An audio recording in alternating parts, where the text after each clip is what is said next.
My name is Miriam. I'm 42 years old, and for most of my life, I believed that being dependable was the same thing as being loved. I was the kind of woman who showed up, always. When someone called, I answered. When someone needed money, I found a way. When someone needed a problem solved, I solved it. I built that reputation carefully, the way you build a wall, one brick at a time, over many years, not realizing until much later that the wall wasn't protecting me. It was trapping me. I'm a wife, a mother, an accountant with 17 years of experience. I live in a house that is a little too small and a little too far from the school I want my daughter to attend. I have a husband named Robert who has never once made me feel invisible, and a daughter named Lily who is 15 and braver than I ever was at her age.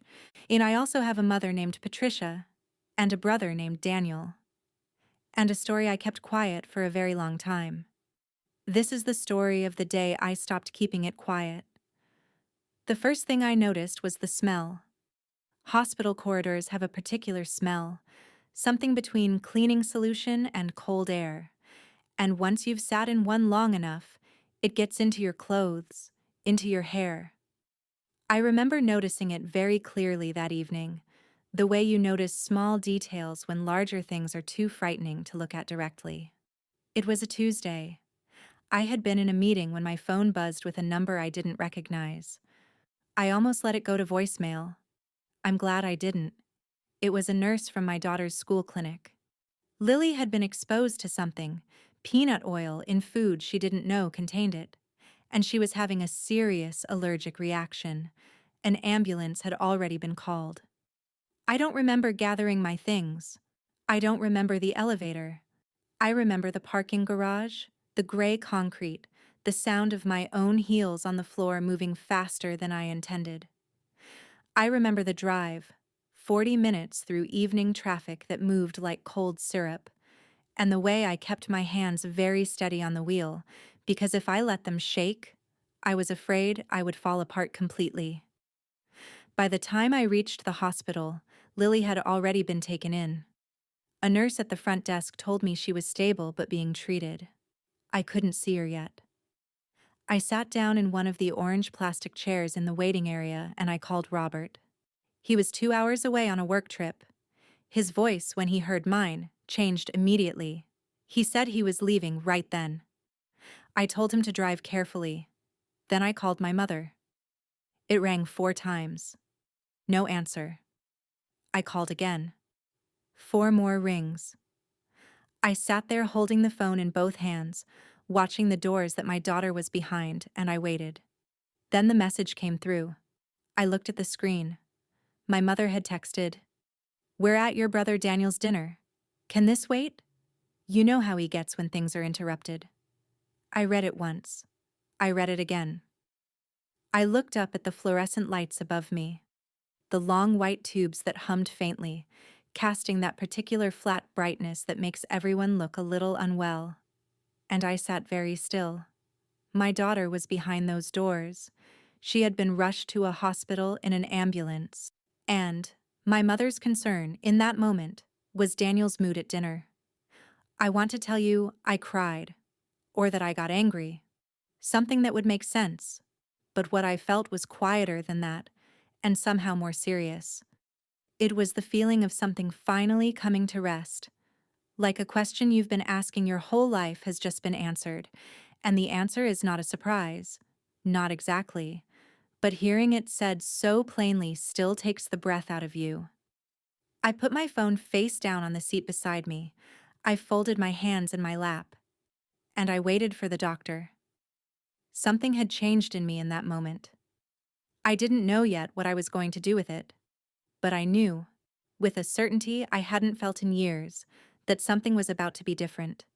Not for my mother, not for Daniel, for me. And to understand why that message landed the way it did, you have to understand where I came from. My mother, Patricia, is a woman who looks good from the outside. She's organized, well-dressed, active in her church community, the kind of woman other women describe as so put together.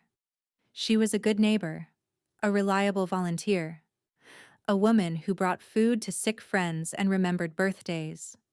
Inside the house, things were different, not dramatically different, not in ways that would make headlines, just quietly, consistently, unmistakably different. My father died when I was 14. It was sudden, a cardiac event, here one evening and gone by morning, and it rearranged everything.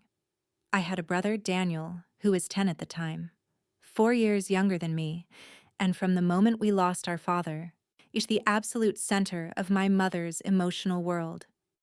I don't think she made a conscious choice. I think she looked at Daniel, who was loud and frightened and prone to crying, and she pulled him close. And then she looked at me, who was quiet and capable and apparently fine, and she leaned on me instead. Two different kinds of need, two different responses, and over the years, those responses calcified into a pattern that neither of us ever formally named. I cooked from the time I was 15. I helped pay the water bill from a part-time job I got at 16. I did my homework without being asked, managed my own forms for school, arranged my own transport to extracurriculars. Not because I was told to, but because I understood. In the way children in certain households understand things, even that no one was coming to manage those details for me. Daniel, meanwhile, was given. Given attention, given patience, given excuses. If he failed a class, it was the teacher's fault.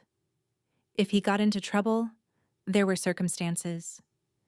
If he wanted something, there was usually a way to find it for him. I remember one evening in particular. I was 16. My school was giving out academic awards that year, and I had been told I was receiving recognition for my results. It was a formal evening, and I had been looking forward to it for weeks. I hadn't told many people because I'd learned by then not to expect much response. The day before the ceremony, my mother told me she couldn't come. Daniel had a football match the same evening, and she had already promised to attend. She also needed me home afterward to help prepare food for the guests Daniel had invited. I didn't argue. I attended the ceremony alone, received the award, and came home to make sandwiches. No one asked how it went. The evening was considered a success. If you've ever experienced something like this, I want you to know something. I see you. The smallness of those moments is real, even when the world tells you they don't count. What I want you to understand about Patricia is that she is not an evil woman. She is not calculating or deliberately cruel. She is a woman with blind spots the size of rooms who told herself a story about each of her children, one who needed saving, one who didn't, and never once questioned whether that story was true. I built a life, in spite of everything. I want to say that clearly. I worked through college on scholarships and part-time income. I graduated. I found work in an accounting firm, proved myself, and moved up over years of steady effort. I met Robert at 28, a quiet, thoughtful man who worked in urban planning and who listened to me in a way I wasn't entirely used to. We married at 30. We had Lily at 31. I did everything that was supposed to signal. I am doing well. I am stable. I am building something real. And in my family's eyes, this registered as approximately nothing. When I got my first major promotion, I called my mother. She said, "Good," and then asked if I had spoken to Daniel lately because he was having trouble at his job. I remember pressing the phone against my shoulder for a moment and just breathing through it. "No," I said. "I haven't talked to him this week." And we spent the next 40 minutes discussing Daniel. That was the pattern. His crises were emergencies. My milestones were brief pauses before the conversation moved on. Daniel's first marriage ended when he was 31. My mother called me 9 times over 2 weeks. She cried. She worried. She organized family dinners to make sure Daniel felt supported. I attended those dinners. I listened. I said the supportive things. When Lily was born, my mother visited once. She stayed 2 days. On the second morning, she received a call from Daniel, who needed help moving to a new apartment. She left that afternoon. Lily was 4 days old. I told her it was fine. I always told everyone it was fine. My 35th birthday was the moment I remember most clearly from those years. Robert had organized a small dinner, just a handful of close friends, some good food, candles on a table. My mother had confirmed she was coming. 2 hours before the dinner, she called to cancel. Daniel had surprised her with a visit, she said. She didn't want to send him away. I remember standing in our kitchen, holding the phone, already dressed, Lily in the next room asking if Grandma was coming soon. "That's all right," I told my mother. "Don't worry about it." I hung up. I went into the living room. I sat down next to Lily and helped her with a puzzle until Robert called us to the table. Looking back now, I think about what I was teaching myself in those years. Every time I said, "It's fine," I was reinforcing a belief that my needs were optional, that my pain was manageable. That being the strong one meant not having feelings that inconvenienced other people. I thought I was being mature. I was actually disappearing. Let me tell you about the money. I know that talking about money in families can feel uncomfortable. We're taught that it's crass, that love shouldn't be measured in transfers and balances. I understand that. But I also know that money is one of the ways people demonstrate what they value. And if you follow the money in my family, the story it tells is very clear. It began gradually. When I was about 33, the family home needed roof repairs. My mother didn't have the funds. I contributed $2,000. That felt right. The house was where I grew up. I wanted it to be maintained. Then Patricia's car needed a significant repair. Another $1,200. Then Daniel's first marriage ended, and he needed a deposit for a new apartment. Patricia called me, explained the situation, and asked if I could help. She said Daniel would pay me back. I transferred $3,000. He never mentioned it again. Over the following years, the requests came in what I would call a steady drip. They were never large enough to feel like a crisis all at once. A few $100s for Patricia's medical copay. $1,000 for Daniel when his second business idea needed startup materials. Another $1,500 when he fell behind on rent. Money toward a car when his broke down. Help with a legal fee once. Help with a utility bill twice.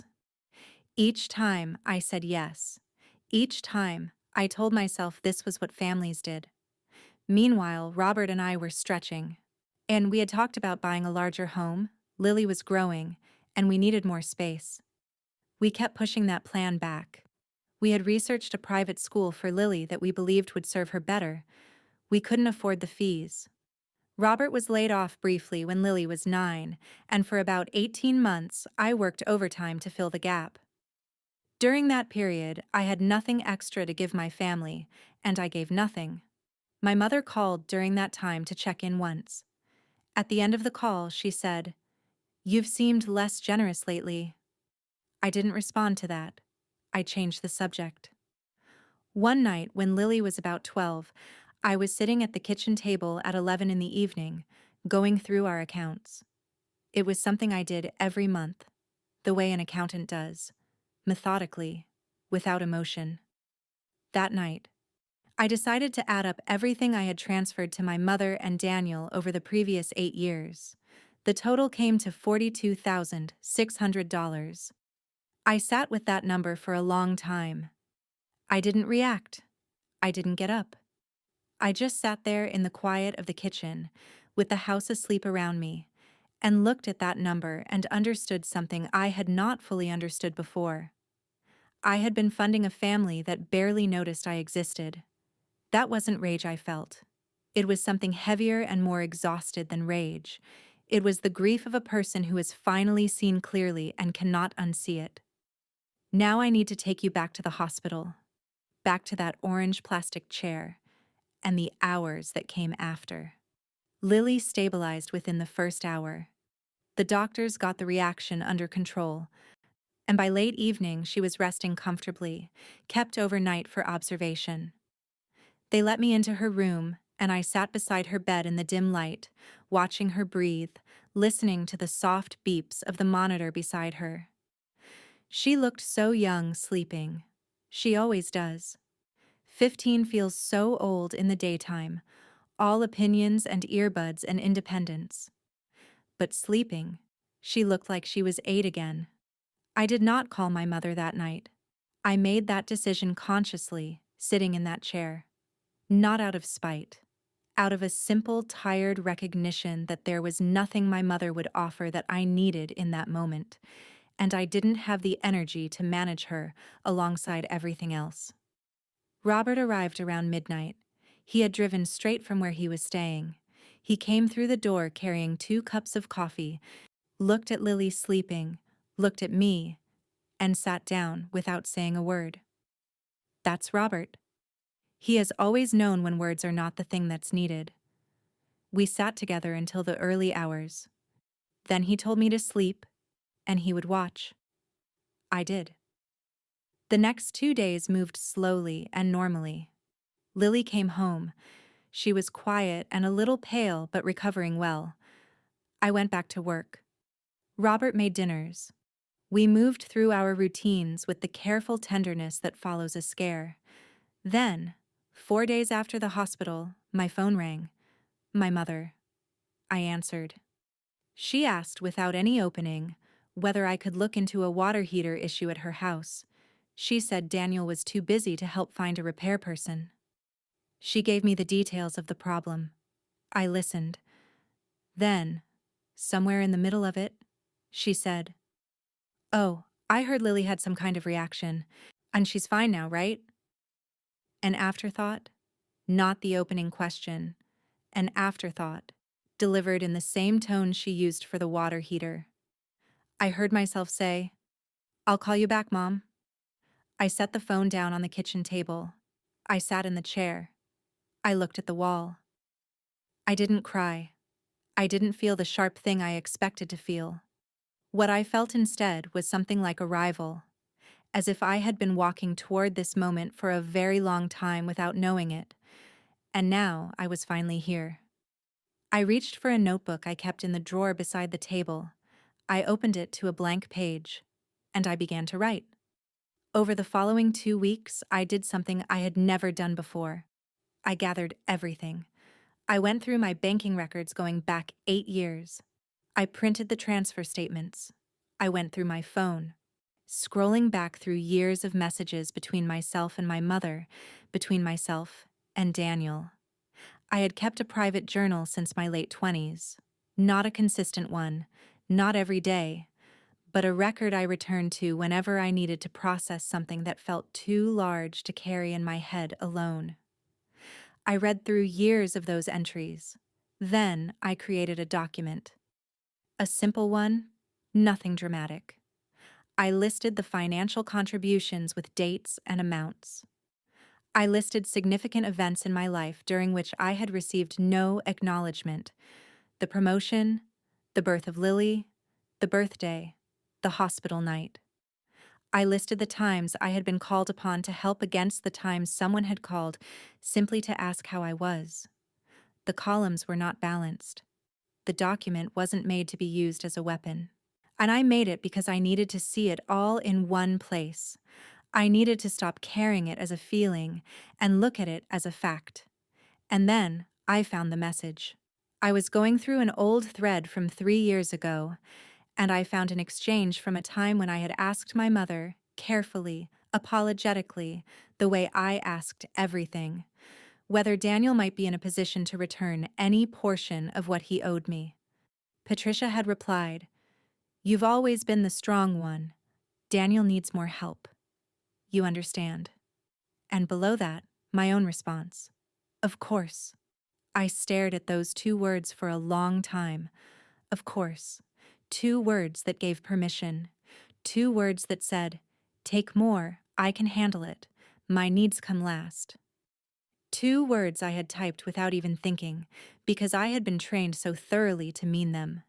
I'd forgotten that exchange entirely. Reading it now, 3 years later, I felt the full weight of what I had surrendered in that moment. Not just money, not just acknowledgement. Something quieter and more essential. The right to say, I also matter here. I closed the document. I knew what I was going to do. I wasn't going to continue the financial support. I wasn't going to continue absorbing requests as though I had no limits of my own, and I was going to say so. First to my mother privately, and if that was dismissed, then somewhere else. Somewhere there would be no room for the conversation to be rewritten afterward. I want to tell you about Sonia. Sonia has been my closest friend for 15 years. We met at a work event when we were both 27, were assigned to the same table, and spent the entire dinner ignoring the speeches and talking instead. She is a woman of extraordinary practical intelligence. She doesn't waste words. She doesn't flatter. She has told me difficult truths over the years with such careful kindness that I was often halfway through being grateful before I realized she had just disagreed with me entirely. Sonia had told me, gently and consistently over the years, that my family's dynamic was not healthy. Not in dramatic language, not in ultimatums. Just quietly, periodically. You give a lot, Miriam, and you receive very little. I want you to think about that. I always said I knew. I never did anything about it. When I finally told her everything, sitting in her living room on a Wednesday evening with tea going cold on the table between us, she listened without interrupting. Or the hospital night, the message, the phone call about the water heater, the document, the $42,000, the text message from 3 years ago where I had written, of course. When I finished, she was quiet for a moment. Then she said, "What do you need from me?" Not, "I told you so." Not finally. Just, "What do you need?" We met again 2 evenings later and talked through what the next steps should look like. Sonia helped me think in a way I trusted, because she was not emotional about it the way I was emotional about it. She was clear.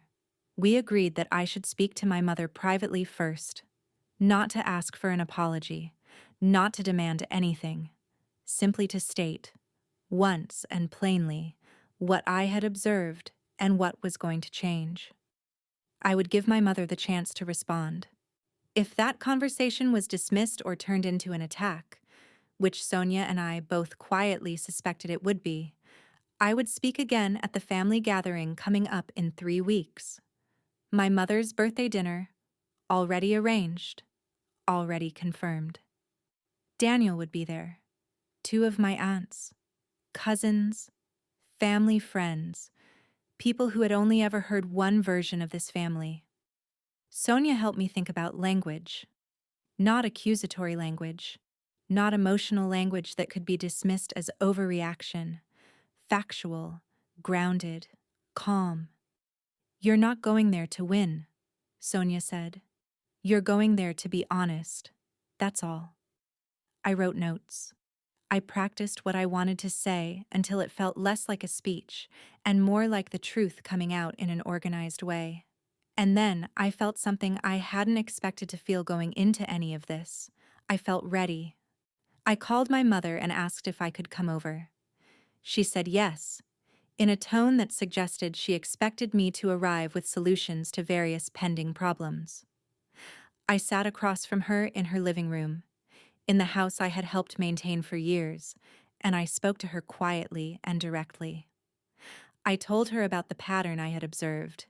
I told her about the hospital night and what her message had felt like to receive. I told her about the $42,000. She listened for approximately 4 minutes.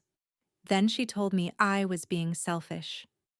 She said I had always been like this, oversensitive, prone to making things about myself. She said Daniel had struggles I didn't understand, circumstances that made his life harder than mine. She said families helped each other, and that there was no need to keep score, that what I was doing by bringing up money was petty and hurtful. I didn't argue. I let her speak. When she finished, I said, "I understand you see it differently." I needed to say it. I drove home. She didn't call the next day. Neither did I. 3 weeks passed. And then it was my mother's birthday dinner. It was held at a family friend's home, a large warm house that smelled that evening of roasted meat and something sweet. There were 12 people. Daniel was there, with his current partner. 2 of my aunts, one on my mother's side, one on my father's side. Aunt Vera, a woman I had always respected but never been particularly close to. Several cousins, a few family friends who had known us for decades. I arrived on time. I greeted people warmly. I ate dinner. I said little. It was Daniel who created the opening, without meaning to. He was speaking to one of my aunts, my mother's sister, Carol, about a property investment he was considering. Something about a commercial space, early stages, significant potential. He described it with the easy confidence of a man who has always had someone to catch him when things don't work out. And then, briefly, he glanced at me. Aunt Carol turned to me with a warm smile and said, "You've always been so good to your family, Miriam.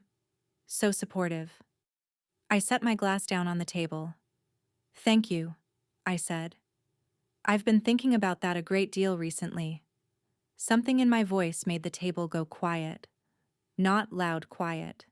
Just the particular stillness of a room where people sense something is about to be said that has been waiting a long time to be said. I told them I would like to share something honestly, since the people who mattered most to me were all in the room. I said I wasn't going to be dramatic, and I wasn't going to make accusations. I just wanted to be honest for once, and I hoped they would hear me. I talked about the hospital night. I said my daughter had been taken to hospital in an ambulance, and the message I received from my mother was a request to wait until Daniel's dinner was over. I talked about my 35th birthday, about the 2 days my mother stayed after Lily was born, about the award ceremony when I was 16 that I attended alone. I talked about the money, not with anger. The way an accountant talks about numbers, because I am an accountant, and these were numbers I knew precisely.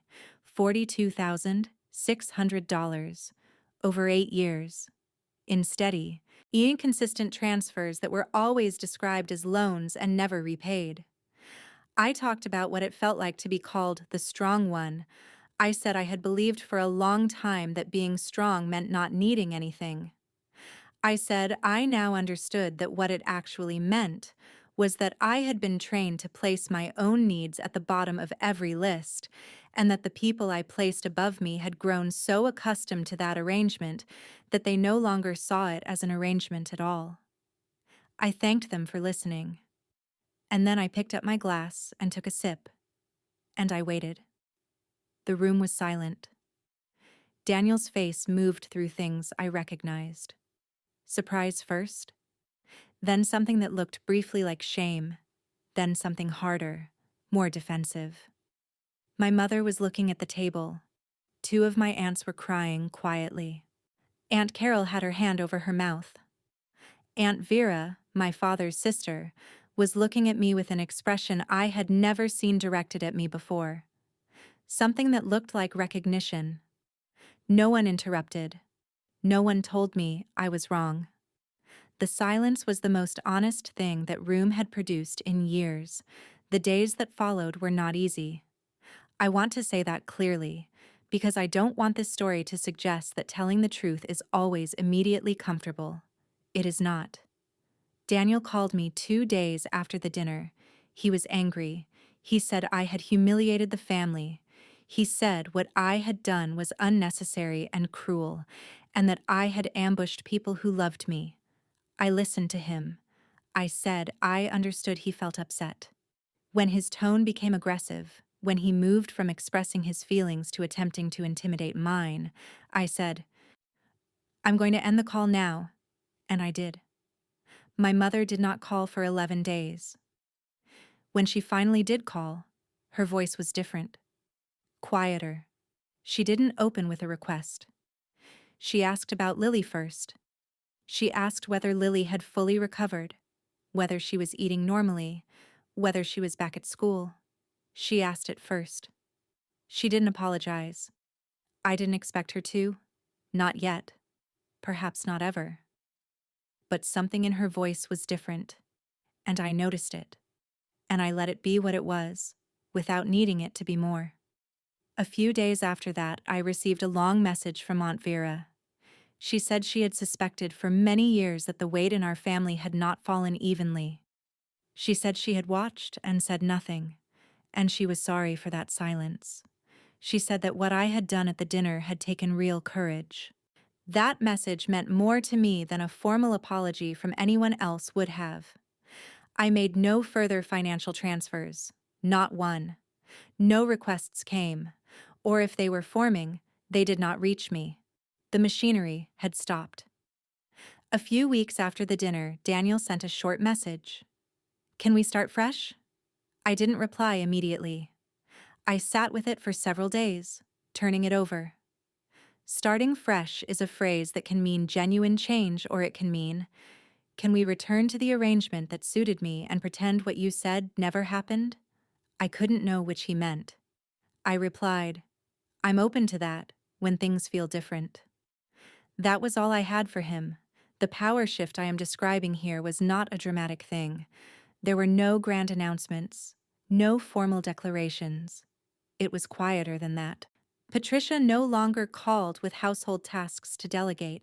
Daniel no longer assumed. The invitations to help solve problems that were not my problems, they simply stopped arriving. The dynamic didn't transform. Families rarely transform. But the unspoken rules had changed, because I had spoken them. And once something is spoken plainly, in a room full of people, it cannot be made unspoken again.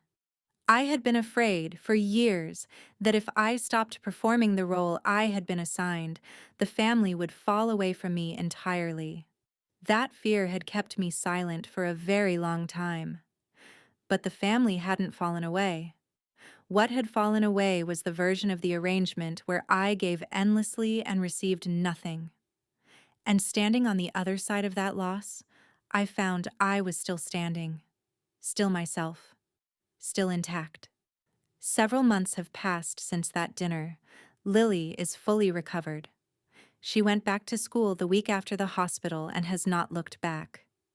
She is 15 and opinionated and sometimes exhausting in the best way, and watching her move through the world with the confidence I never had at her age is one of the quiet pleasures of my daily life. Robert and I have started looking at homes in a better school district. We've attended 4 viewings. We haven't made an offer yet, but we will. We are finally building the life we kept postponing. I also started seeing a therapist. Not because I was in crisis. I want to be clear about that. I started because I chose to. Because I wanted to understand the patterns I had grown up inside, so I could be conscious of them, so I would not, without noticing, pass them on. My therapist is a woman named Dr. Kessler. She has a very calm office with good light, and she asks questions that seem simple until you try to answer them. She asked me in our 3rd session, "What did you gain from being the reliable one?" And I sat with that for a long time because I had always framed it as a cost. What I had lost. What had been taken. But she was asking what I had gained. And the answer, I realized slowly, was safety. If I was indispensable, I could not be entirely ignored. If I kept giving, I could keep the relationship alive in some form, even if the form was not the one I needed. I had been buying proximity with sacrifice for decades and calling it love. Understanding that changed something in me. I notice now, in my daily life, how much lighter I am without the weight of waiting. I used to spend a particular kind of mental energy on my mother and Daniel. Not actively, not consciously, but always in the background, wondering if they were thinking of me, wondering if this time might be different. That background noise is quieter now. Sometimes it is almost gone. I am more patient with Lily. I notice that too. I have more space inside me for her because I am no longer using that space to manage disappointment about people who will not change. I speak about my mother now with something that is not quite warmth and not quite coldness, but closer to clarity. Patricia is not a villain. I do not need her to be one. She is a woman who made choices over decades, choices that hurt me, that she has never fully examined. Whether she examines them before she dies is not something I can control. I have accepted that. And what I can control is how I live from this point forward. Have you ever realized that you were carrying something for so long that you stopped noticing the weight? That's what this past year has felt like. The slow understanding that I can set things down. That strength doesn't mean never needing anything. That the most powerful thing I can do is not sacrifice. It is simply to see myself clearly. This morning, I sat at the kitchen table in the early hours before anyone else was awake, with a cup of coffee and the window letting in pale morning light. I had a notebook open in front of me, not the kind I used to keep, the one full of grievances and reconciled accounts, and the careful recording of everything I had given, a different kind. I wrote down what I was grateful for. Lily's voice when she laughs at something on her phone in the next room. The fact that Robert always makes the coffee first, without being asked. The way morning light looks on old wood. The sensation of knowing that the difficult thing you were afraid to do is already behind you. The list was longer than I expected. I've lived most of my life believing that love looked like being needed. I understand now that real love looks different. It looks like being seen. It looks like someone asking how you are and meaning it. It looks like a family where no one person is always the foundation and no one person is always the cause. I don't have that family yet. I'm not sure I ever will. But I have something I haven't had in a very long time, the clear and quiet knowledge of my own worth, and I will not trade that for anything. And if any part of this story felt familiar to you, I hope you'll share it in the comments. Not because misery loves company, but because sometimes we need to know we are not alone in what we have carried. And if you are still in the middle of your own version of this story, still saying it's fine when it isn't, still giving and waiting and hoping someone will finally notice, I see you. And I want you to know that the moment you decide things are going to be different is a moment that belongs entirely to you.